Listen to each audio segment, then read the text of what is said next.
A text says, "You're on my mind." A bouquet from 1-800-Flowers says, "You're my everything." Heartfelt moments belong in the real world, not just your phone. For 50 years, 1-800-Flowers has helped millions of people make memories that'll last a lifetime with gifts they'll cherish forever. Their expertly curated arrangements and gift baskets ship nationwide with a 100% satisfaction guarantee. Don't wait for the next big moment. Make it when you visit 1-800-Flowers.com/podcast. That's 1-800-Flowers.com/podcast. What can a stripper and an exhibitionist teach us about marketing? Stay tuned and find out. Being an entrepreneur sounds like, yes, another new client. I did it. But it can also sound like, I am really not understanding this technology, and I'm feeling so overwhelmed. Am I even cut out for this?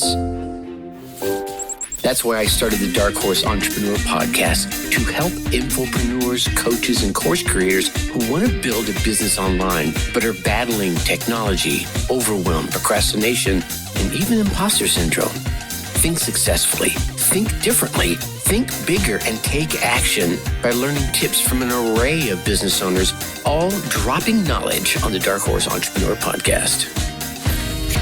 Check us out at www.darkhorseschooling.com. What is up? What is up? What the hell is up, my Dark Horse friends and family? Welcome back to another dose of Tease Them Before You Please Them learning. I'm your Dark Horse host, Tracy Brinkman. And yeah, most of you know, and if you're new here, I've been in the coaching, course creation, and online space since like the 90s. Yeah, got a little experience. I'm just saying. But here I am, still learning. And that's why I'm here, is to share with you what I have learned and what I'm still learning about course creation, coaching, entrepreneurship, and infopreneurship, which begs the question, who are you? And to me, my friend, that is infinitely more important. To me, you are a driven entrepreneur. More specifically, an infopreneur, either with or seeking a coaching and course creation model in your business. Or perhaps you're just hoping to have that very, very soon. Either way, you're here because you're ready to start, restart, kickstart, and just start loving up with some great marketing, personal or business tips and results in order to build that beautiful business of yours into the empire it absolutely deserves to be. And that's why I'm here hitting you with another solo success episode coming to you straight from the Dark Horse HQ as we dive deep into your infopreneur and course creation success and marketing success too, right? And with some actionable advice, some tips, some steps, all designed to help you level up your game. Why? Well, because as we already know, there are no shortcuts to success except for taking that little step towards your goal every single day. Okay, so many of us want more sales, right? We want to help each other. And I really believe that if you're the kind of person that's listening to this particular show, you are coming from a point of service, right? And that point of service needs to pay the bills. We talked about yesterday. It's okay. You want to earn some money. You want to make some money. You got bills you got to pay. But you're coming at it from a point of service. And to be able to serve those folks, you got to reach them.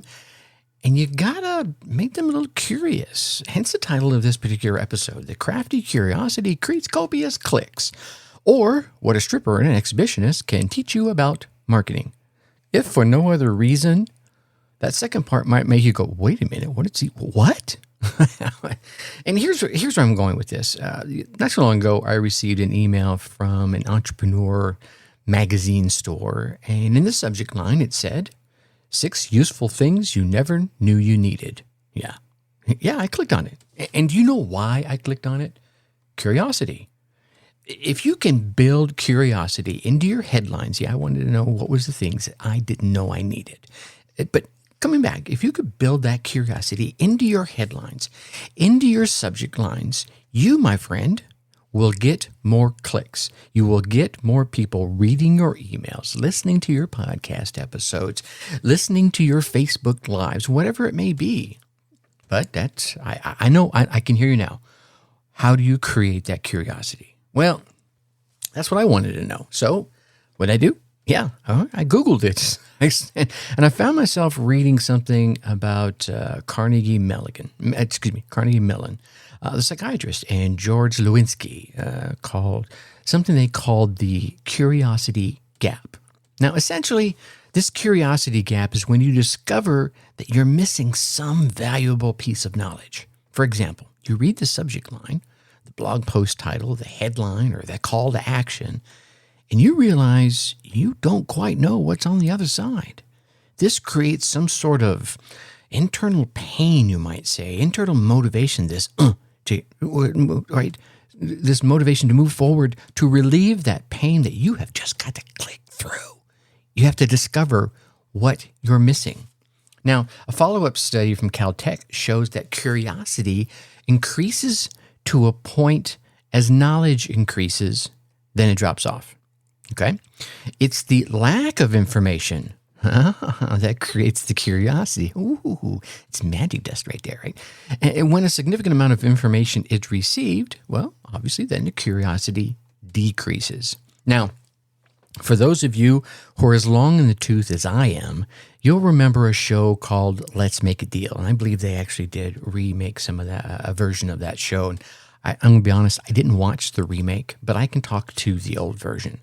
So ages ago, there was a television show called Let's Make a Deal.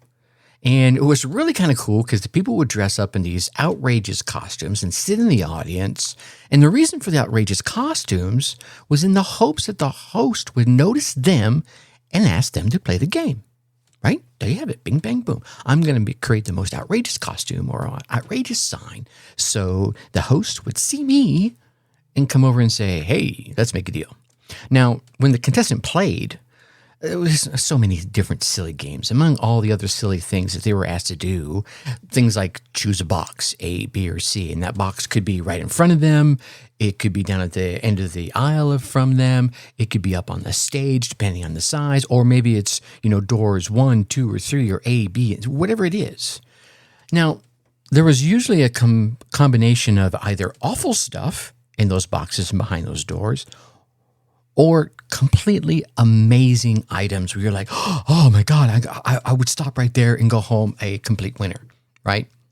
Now, it was the curiosity gap that would keep me watching this show and keep so many millions of others watching this show because they, just like me, had to know what was hiding behind that next door, inside that next box, whether or not the contestant chose correctly, because they were offered, hey, you've got this amazing Mercedes-Benz or Hyundai or GM, whatever the vehicle was, or do you want what's inside this box? Now, mind you, given the show, just because the box is smaller than the car does not mean it wouldn't be better, right? It could have been a little card that said you got a $10,000 trip to, around the world or whatever it was. All those doors, all those boxes just kept coming too. So it created this continuous roller coaster of needing to know, needing to find out, and needing to know it all over and over and over and over again. The show was silly, it was stupid, but it was highly addictive. And I think that combination of things is what made it highly successful. So, what are the things that you need to know or need to create curiosity, or even better, curiosity on demand? Well, I think you need two things, really. First thing you're going to need to make someone curious is to create a gap between what they know and what they want to know, right? Just like the headline says, Crafty Curiosity creates copious clicks, right? You can imagine what that means, but you don't know. So you click play to find out, and here you are, 8.5 minutes into the show, and we're chatting about it. Number two, to maintain the curiosity, you want to drip, drip, drip the information a little at a time without giving away too much too fast, right? And I know this is probably a bit of an oversimplification. So let's look at some examples of how you might do this, right? Let's say you're beginning to tell a story and you pause at that climactic moment and you delay the conclusion of the story until later. And sometimes you do that till much later. We've seen movies do that, right? You go to the movie, you've seen the trailer, you're like hooked, and you're ready, okay, or you know the movie and you've just been waiting for it. And they start the movie off at probably one of the most action-packed, almost like climactic moments. And you see the car races and the fights and the things going on. And then they cut to the beginning of the movie. You're like, what? Wait, I gotta find out how that ended. Well, they're going to tell you about 120 minutes later. Okay? So sometimes it's that much later. You could do something like, maybe you're giving a presentation. You go, as I hung in the air, my sweaty hands slipped off the concrete ledge. All I could think about was the sound my body was going to make when it slammed on the sidewalk 10 stories below. Oh, wait a minute. I'm sorry. I'm getting a little ahead of myself. First, let's talk about, right now, they're picturing me tumbling to my death 10 stories. How did I get there? Before they find out how I survived it, obviously, because I'm standing here talking to you, let's take them back, right? So you've got that curiosity going. You could connect two things that really don't make any sense and provide an unexpected outcome. I did that at the beginning of the show, right? I talked about what can a stripper and an ex-business teach you about marketing. I haven't told you yet. We're still here, right? You can connect two things that don't make sense and provide an unexpected outcome. For example, here's another one. How to double your sales or double your sales page conversion rate by using apple cider vinegar and a camera, right? And you can withhold that information for a period of time. I haven't told you about the stripper yet, have I? You're still here. We're at 10:51 and counting, right? You can hold it for a period of time.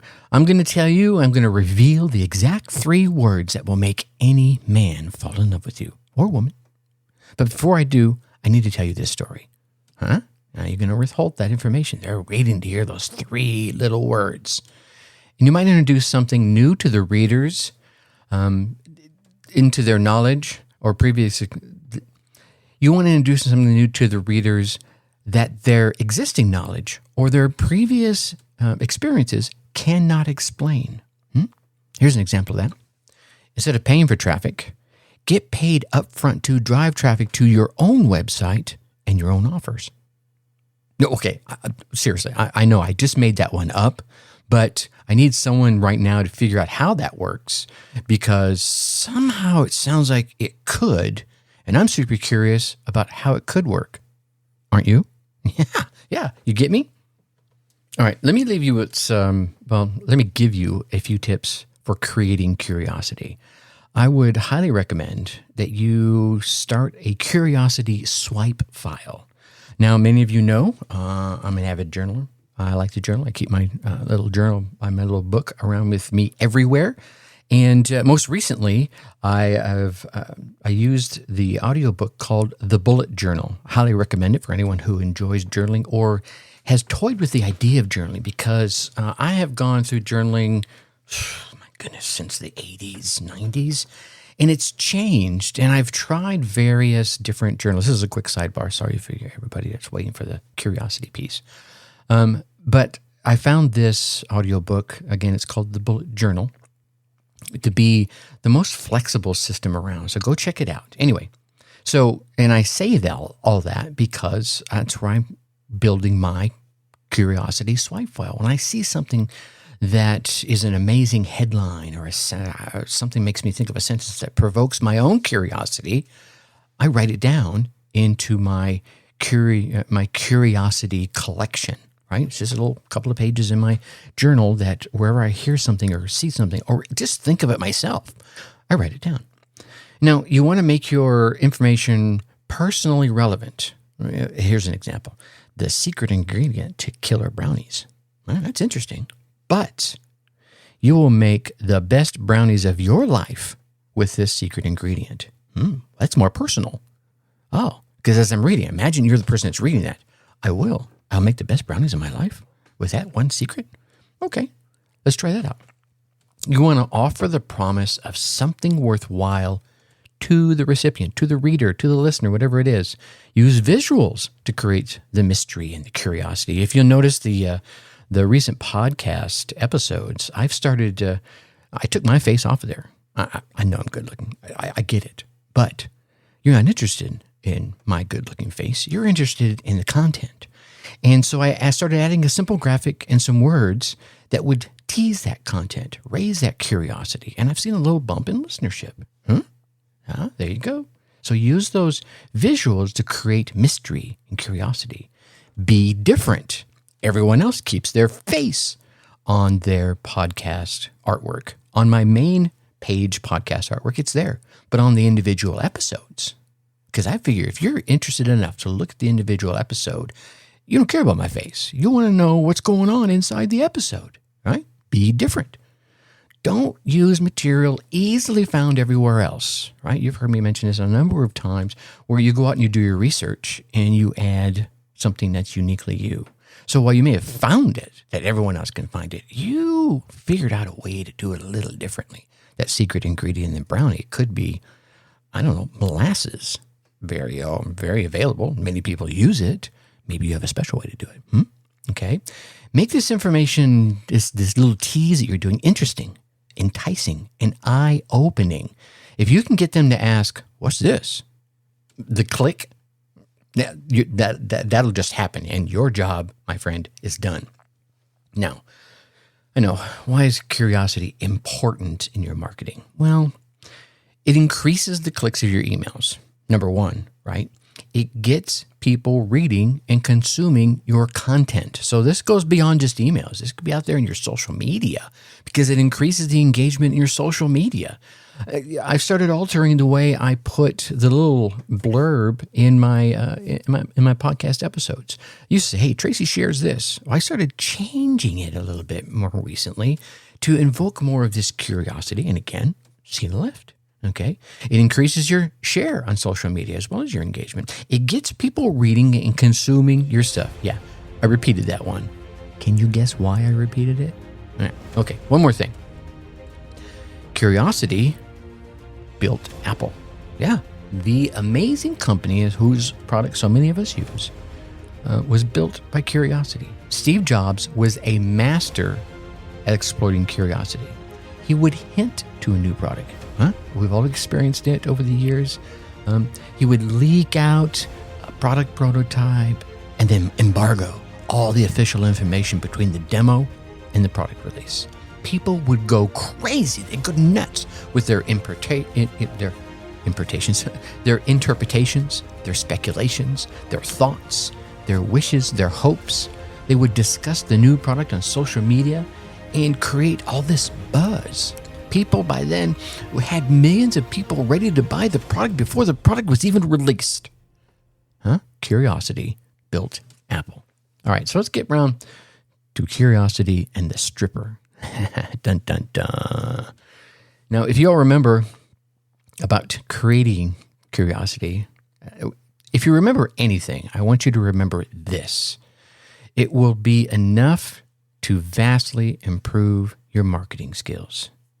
Just, if you can invoke curiosity, that will be enough to massively improve your marketing skills. So here's what I want you to do. I want you to imagine two strippers. Now, keep this G-rated. I will keep this G-rated. You're happy to do whatever you want in your mind. I'll leave it to you to fill in the blanks here. What they look like, what they're dressed like, what they're not dressed like. Can you see the two strippers in your mind? Okay.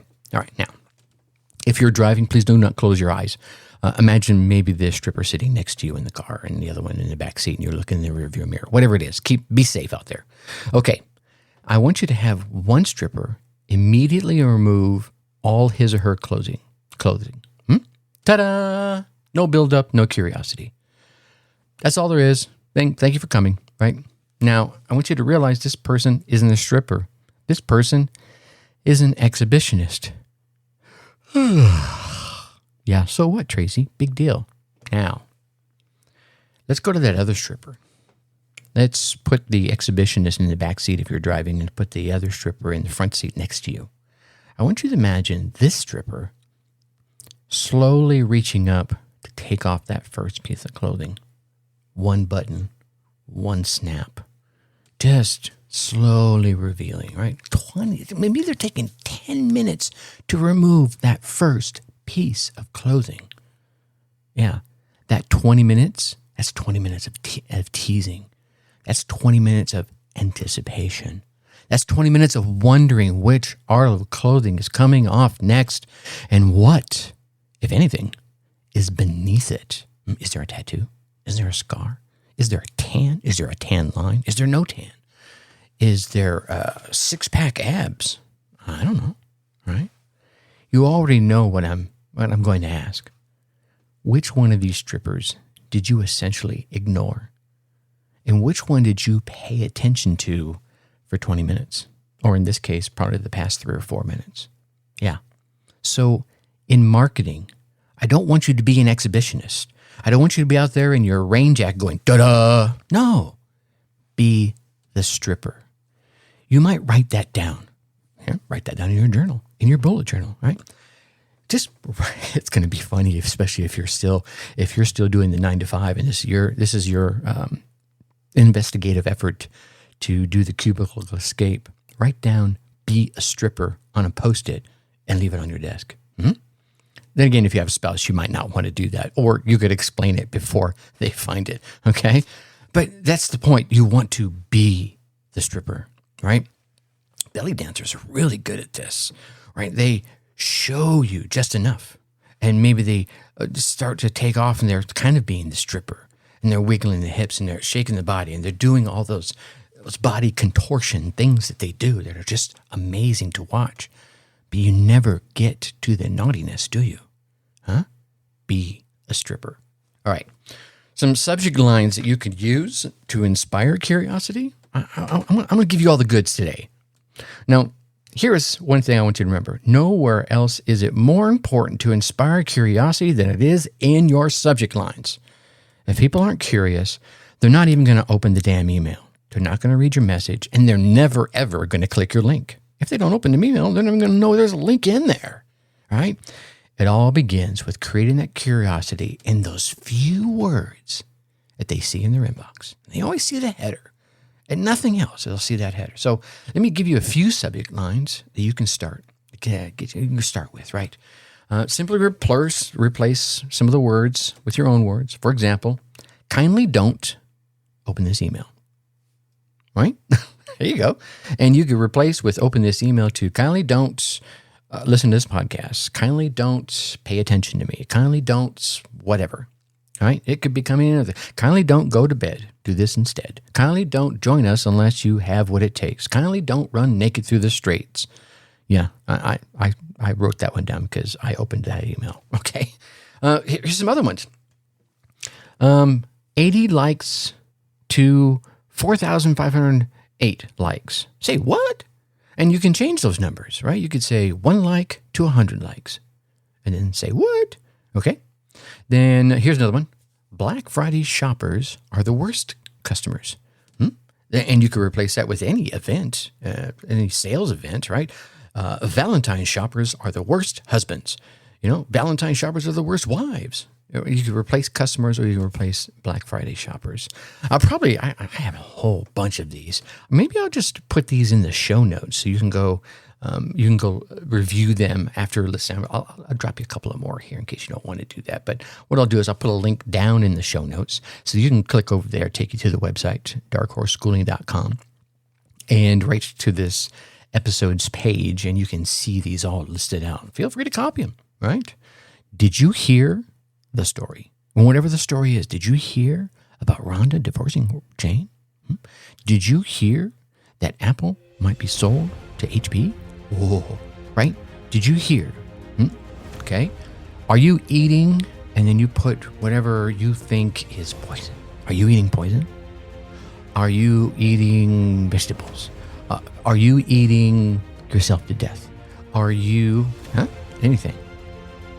Let's see. Everyone's going to ask you about, and then whatever about is. Everyone's going to ask you about this podcast episode. Everyone's going to ask you about your underwear. Whatever it might be, right? It's curiosity. I'm scanning down my list right here and go, you've never seen a blank this color. That could be anything. You've never seen a suit this color. You've never seen a podcast episode this color? That doesn't make any sense. You've never seen a shirt this color. You've never seen a blush this color. Huh? Whatever niche you're in, put that right there. You've never seen a gun this color. And maybe you're a gun advocate. I don't know. And again, come back to don't open this email. Don't open this social media post, right? There's a whole bunch of them. I won't bore you with them. The best headline formulas to invoke curiosity. Let me give you a handful of these, and we'll probably end this episode on this.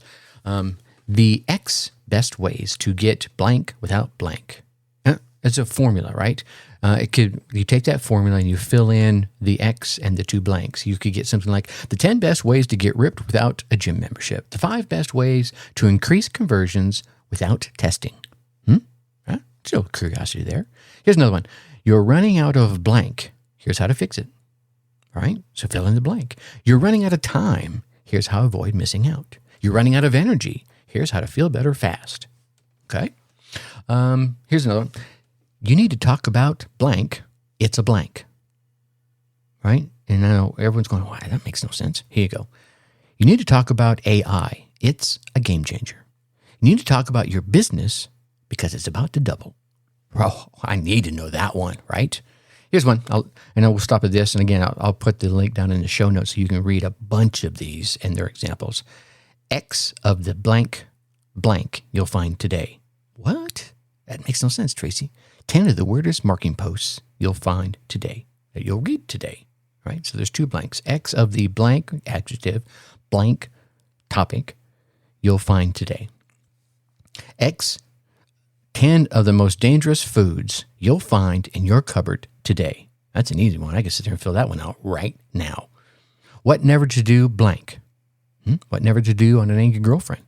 What never to do in your marketing. What never to eat on a plane. What never to say to that angry girlfriend, right? You feeling me? These can create that curiosity for you. And 2 things I want to leave you with here. And if you're still listening right now, thank you very much. I want to leave you with some more tips for creating curiosity in your marketing, and then the 3 steps to stimulating that curiosity, right? So we're going to go for the first one first. Tips for creating curiosity in your marketing. 1, become a storyteller. Yeah. Stories connect the people, and the best stories arouse curiosity in the listener. Wow, my tongue tripped over my eye teeth once again, and I couldn't see what I was saying. I try to inject stories, whether they're mine or other people's stories, into this podcast frequently to help prove a point, help share a point, help keep you entertained and keep you curious. Remember that people want to connect the dots, right? And when they can't, their curiosity is powerful enough to motivate them to take that next step, whether that's opening an email, going to a link, or reading further, right? Like I said, I'm going to be dropping that link down in the show notes so you can see all of these things listed out for you. Curiosity. When you're building curiosity, use your own words and be authentic. Be you, right? If you're listening to this show for longer than 2 episodes, you're going to know that's one of my mantras. People trust others who seem real. And they're way more likely to read your entire article, listen to your entire podcast episode, or watch your entire video, maybe just because you're being authentic. When you're being you, it's easy to attract your tribe. You're just going to put out you energy, and someone's going to resonate with that energy, and they're going to be drawn to you, not to the fake you, all right? Spend some time on Upworthy or BuzzFeed and see curiosity marketing in action. They do a lot of that. You can leverage some of those opportunities into your business or your niche, okay? People remember unfinished tasks better than finished tasks. For example, once you take out the garbage, you forget about it, right? Maybe your significant other has been nagging at you all morning long. Don't forget to take out the garbage. Remember to take out the garbage last night. They reminded you again, okay? But until you do take it out, it's nagging at you to get it done, okay? Start your content with something, anything, that builds curiosity. Remember the stripper and the exhibitionist? Don't finish it until later so that your readers will remember it, or your listeners, or your viewers, okay? Don't confuse curiosity marketing with clickbait. Big difference, right? Not clickbait. Clickbait is, that bait and switch thing. Curiosity delivers on promises made, while clickbait, it doesn't do that. Curiosity is satisfied to the reader or the viewer or the listener because their curiosity is eventually satisfied, where that clickbait, like I said, it's a bait and switch. It's a promise of something fascinating. Ooh, I want to check that out. But it's never fulfilled, right? So don't be clickbaity. Curiosity marketing uses truth. Clickbait uses lies, all right? So again, you want to be authentic. Curiosity leads to way more page views, way more traffic, way more listens. I'm speaking from experience, regardless of whether you use it on your landing pages, your blog posts, your product pages, your podcast episodes, or social media, or any place else.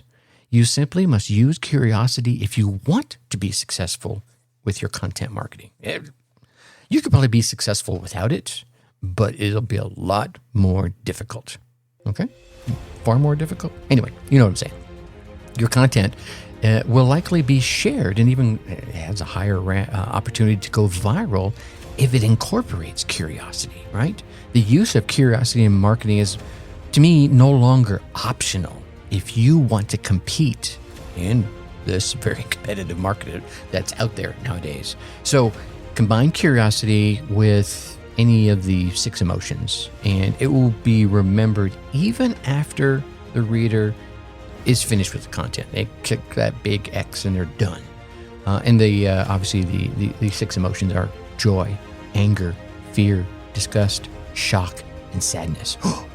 Okay, so use those with that curiosity. Combine those 2 things together, and it'll be remembered far longer than if you didn't. Use curiosity in your marketing, because it's going to increase your brand awareness and its credibility. Because you're not using that clickbait, people are going to click on that and go, okay, am I being pulled into something here that's just bullshit? And you deliver on that curiosity. Your brand awareness goes up and your credibility goes up because you delivered on the promise that curiosity created. Okay? So while curiosity in your ads increases clicks, you've also got to be sure that you're still precisely targeting the ideal customer and not just all the people in general, or you might get a whole lot of traffic and very few sales. All right? Okay. Now, the 3 tips that I said, 3 tips of stimulating curiosity are: 1, I want you to violate the expectations of your target audience. Yeah. What? Yeah. Violate the expectations. The expectations of my audience are not to hear about strippers and exhibitionists. Totally violated. Curiosity is stimulated when common beliefs are challenged. Okay? So here's an example. Improve your conversions with a good landing page. That doesn't challenge anything. That's nothing your audience doesn't already know. Now, if you tried a different headline that was, "This diabolically simple landing page tweak increases profits by 15% in 15 minutes. Whoa. Which one do you want to check out? Yeah, that headline contains information your readers do not expect and thus provokes that curiosity. The episode yesterday, right, that I put out just yesterday, that one evokes curiosity, right? Oh, I'm not trying to remember right now. I'm drawing a blank. Oh, yeah, the pricing, right? The pricing trick, or it was this pricing trick doubled sales. Right? Short, sweet, simple. What pricing trick? It doubled? Nah, can't. Totally delivered on that curiosity and gave it to them. And then if we look at a couple of previous episodes, right? 371, do not make this discounting mistake. What? Oh, I just did a discount on my product. Did I make that mistake? Right? And then also added to that one, how to keep members around longer. Oh, I'm getting ready to launch my membership site. How do I do that? Wow. See, so it's all leveraging that curiosity, and it's violating their expectations at the same time. How can a simple pricing trick double my sales? No way. It's very doable. It's been done many times. I'm a testament to it. All right, so number 2, you want to entice them with that knowledge gap we talked about earlier. Okay, because curiosity is inconsistent from one person to another, you've also got to convince your readers that their knowledge doesn't include what you have to offer. People think they know way more than they do. Now, there's lots of folks out there that are far more knowledgeable than you, don't get me wrong, but they don't know everything. They might not know one of your simple little tips. Thus, if your headline is something like, the 5 social media tips you should know, there's going to be a portion of your audience that doesn't feel the need to click that link because they're confident they already have all this knowledge. But, simple tweak. If your headline is 5 upside down backwards social media tips from a cranky social media billionaire, Oh, they might. That is going to open up a knowledge gap. Upside down? What do you mean by upside down? A cranky social media millionaire or billionaire? Wait a minute, I am not there yet. I have got to read this, right? So create that knowledge gap that opens up that curiosity even when they have a good base knowledge. All right? And then know when to conclude. Now, I'm 35 minutes into this, and I should have known when to conclude already, but I want to give you the value of this because you're taking the time to listen, and I want to be sure to deliver. A reader or a viewer's curiosity, it's not going to last forever.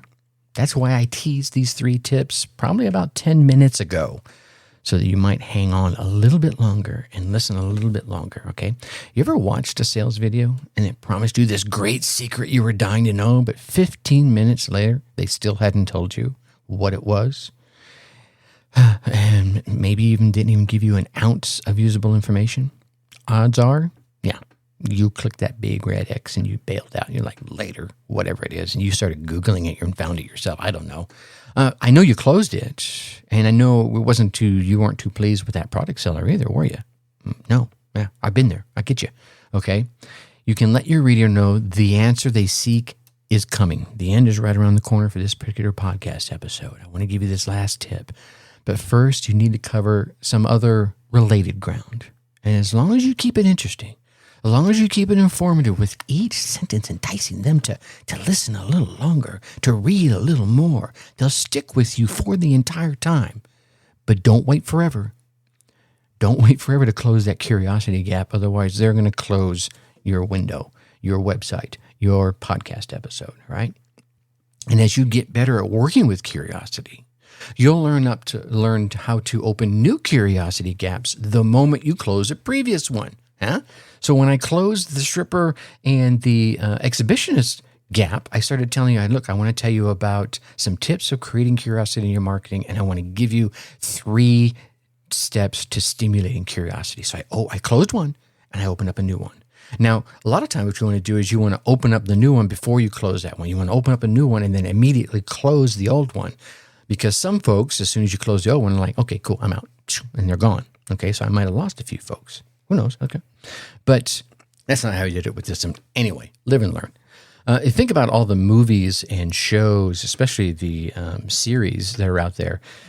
Fiction authors, they use this tactic all the time to hold the readers spellbound through hundreds of pages of storytelling or hundreds of hours of story viewing in the case of these shows. I mean, especially these drama police shows that I am sadly hooked on. Anyway, all right, so I don't want to bore you too much more. There you got it. All those 3 tips, and I'm just going to synopsize them right here. You want to violate the expectations of your target audience. You want to entice them with a knowledge gap, even if they're knowledgeable, right? And then you want to know when to conclude. And that, my friend, is me knowing when to conclude. Yeah? All right. So you get out there, you run your race, and you get your results. And then come tell me, Tracy at darkhorseschooling.com. I want you to tell me what tip or idea you came away with, how you put it in action, and what results you got from it. Who knows? Maybe bring you on the show. And with that, I'm going to leave you as I always do. Think successfully and take action. Thank you for listening to the Dark Horse Entrepreneur Podcast. And you know this! Thanks for tuning in. Check us out at www.darkhorseschooling.com. All right. My name is Tracy Brinkman. You know what's wild? Most people are still overpaying for car insurance just because it's a pain to switch. That's why there's Jerry. Jerry's the only app that compares rates from over 50 insurers in minutes and helps you switch fast with no spam calls or hidden fees. Drivers who save with Jerry could save over $1,300 a year. Before you renew your car insurance policy, do yourself a favor. Download the Jerry app or head to jerry.ai/Libsyn. That's JERRY.ai/LIBSYN.